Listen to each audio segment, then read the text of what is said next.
After we finished that teaching in the US in 74, they said, if we do good, we will be the first African artist to get a grant to travel around the 50 states. So we finished, and I was working day and night. I was pregnant.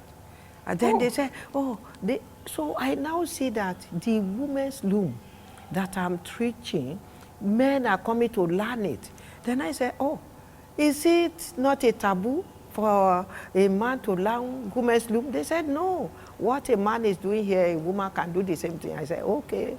When I come back from US, I now went to learn men's loom. And that is how I said, okay, if a man can learn women's loom in America. So I now dap into the men's work more than before. And then they always use police to arrest me. They will say, this woman is always doing what the men are doing. So when I started the center, they said, Adire is a family work. You cannot teach other people. Then I said, in Kano, there is indigo. In Cross River, there is Nsigbede.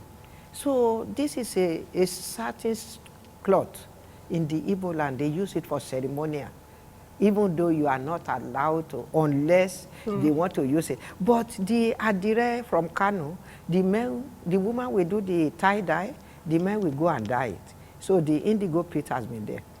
So then in Oshogo, which we call the home of indigo, so if you are not a family of Adire maker, you are not allowed to do Adire by then.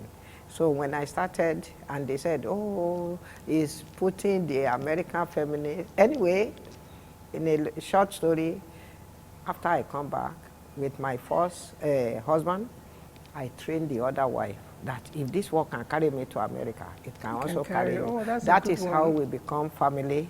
We now call ourselves sisters. And when I see that it's bringing money, I say, okay, let me go to the garage. People who are less privileged like me, let me train them.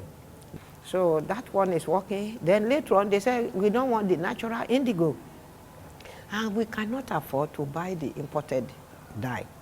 So I continue to use the natural indigo. And Oyibo will come. That is the one they want. The natural one is the one they want. Okay. Guinea corn. We have some wine color from Guinea corn, purple onion skin from Sokoto. All this, we get some good wine, cactus. So then even the grain weed, we get some good grain. Then we get this indigo, is called Elu. It grows all over. They were exporting it from the northern Nigeria here. So I continue to grow that indigo, and now the embassy really accept it, and they continue to say, we want the natural, and people are going back into the earth. You take something from the earth without chemical, then you put it back into the earth without chemical, because we are using the skin of the ashes from the cocoa pod to outline the indigo.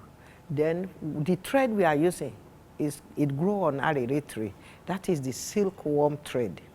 And this thread, the thread is called Owe Kuku. So people will pay more money for silk thread more than the cotton you grow. Wow. Yes. Wow. I know a lot of cotton is grown by the Kogi people. Yes. They actually grow a lot of cotton. And the northern Nigeria here, they grow a lot of cotton. Cotton too? Yes. Oh, okay. And that is why we don't feel hot when we wear our 100% cotton. Exactly.